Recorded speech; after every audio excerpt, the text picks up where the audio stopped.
espiritu. Ang tanong, totoo ba yung mga aligasyon sa kanya?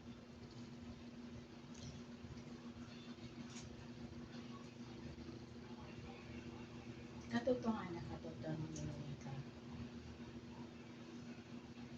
Kung yan ay totoo, at kasinungalingan, sa tagal ng panahon, kayong mga tao, kung totoo ito na siya'y appointed sa hindi mamumunga ang kasinungalingan. Kasi totoo siya. Alam nga naman ang puno ng bayabas, nagbunga ng mansanas. Kung anong puno, di siya din ang sama. O itong puno, halimbawa, si Apollo, puno siya ang pinaka-head, siya ang director, siya ang founder. So, siyempre, kung totoo ka, matuwid ka, tinalabas siya sa bunga mo. Bakit nagkagano? Mismong miyembro niya, siya ang sa kanya. So, sa mga tuwid, kung ano'y tinanim mo, siya ani. So, namumunga yung kasinungalingan niya. Dahil nga, niyakap niya ang sarili. Pinakamayaman siya sa dito sa iyong bansa na founder siya ng Kingdom of Jesus. Kumbaga sa kaharian ng Diyos, ng Panginoon Diyos dito sa lugar naman. Paano maging kaharian ng Panginoon Diyos dito sa lugar? Kung ang buhay mo ay mas bukso, siyempre kailangan tugma. Kung ano dinadaan ni Kristo na nabubuhay siya, kung ano yung kanyang ministry habang siya ay pinatay, ay ganun dapat sa iyo. Dahil siya ang puno kayo ang mga nakasunod. Kung ano yung ginawa natin, anong ginawa ng puno, anong natin, maramdaman nyo yan. Dahil siya yung, kumbaga puno, kumbaga siya yung unang nagsakripisyo, unang nagtiis, at unang namatay sa Kalbaryo o ng bundok ng Kalbaryo. Ano ba ang buhay ni Kristo? Nabuhay ba siya marami? Nabuhay ba siya ng anong tawag ito? Maraming pinabuhay ba siya ng maraming luxury? Mayamang hindi. Bagos? Kabaligtaran. Ano si Apollo ngayon? Kabaligtaran. Tapos ako kaharian, Kingdom of Jesus. 30 hectares po yun. Kung mag-isip ka,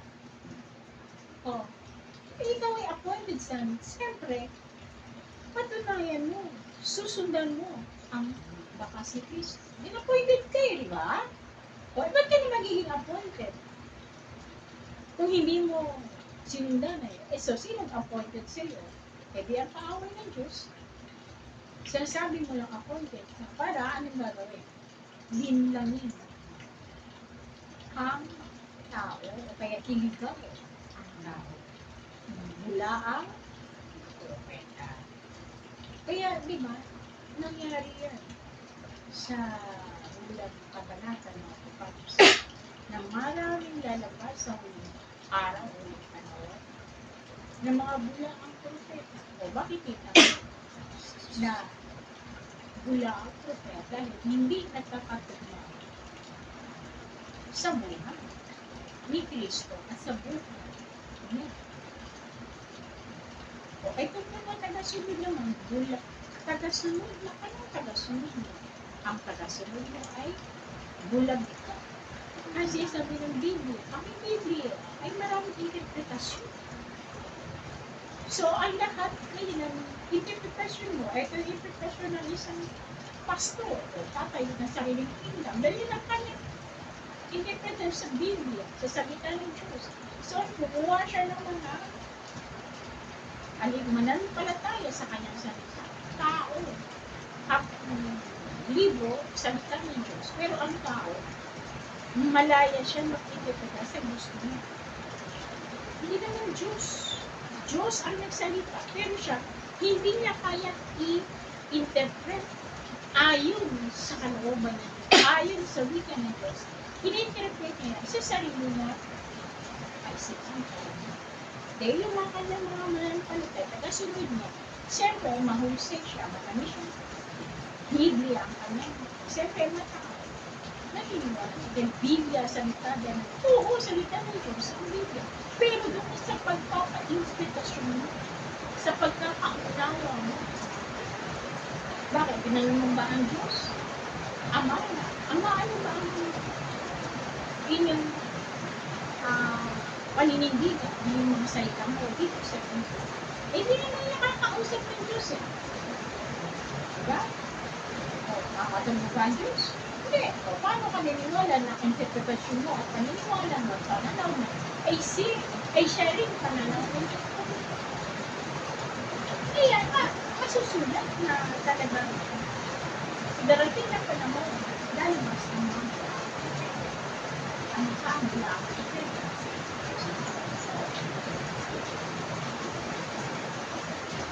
Nililinis nila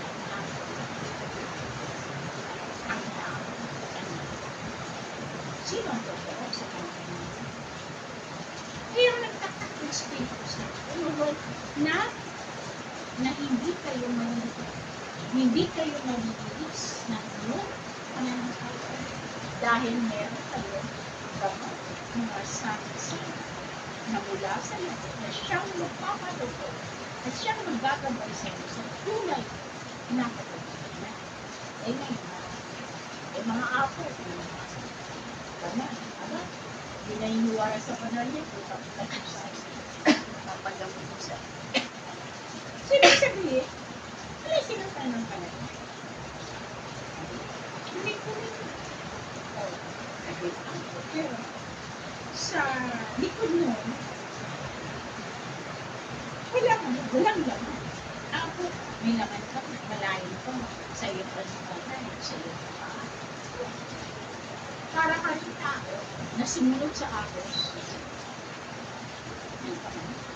So, wala nang silbi na tawagin ng ako, dahil ang ako ay isang sagrado, pangalan, ibig sabihin, naniniwala ka, nanampalataya ka, hindi lang tinatakpan ng mga na ito, na tatlong person, na siyang nagbumus ng biyaya sa mga katulupa ng tao. So, hindi mo binigyan ng pansin niya, dahil una, kasi araw-araw, hindi mo naintindihan, hindi mo na nakakita. Pinasok ng banal na espiritu, naman ito yung banal na yan, pero yung banal, may banal ka, pwede naintindihan siya, hindi siya kilala. Ang banal ang hindi kilala siya. May banal siya, alam niya kung sino mutlukan niya, anong kailangan, ano ang kailangan, ang kakulangan, ano ang wala. Yan ang tao. Ay hindi naman, likas naman, na marina, likas na marupo, likas na tao. Kaya nga, pinasok ng Diyos yan. Automatic yan. Automatic yan. Wala nang aral-alam. Baksa. Eh, di mo ka, hindi yan ang hindi ko. Ako, may panig. Kaya paano yung banal? Unang gagawin mo, di ba?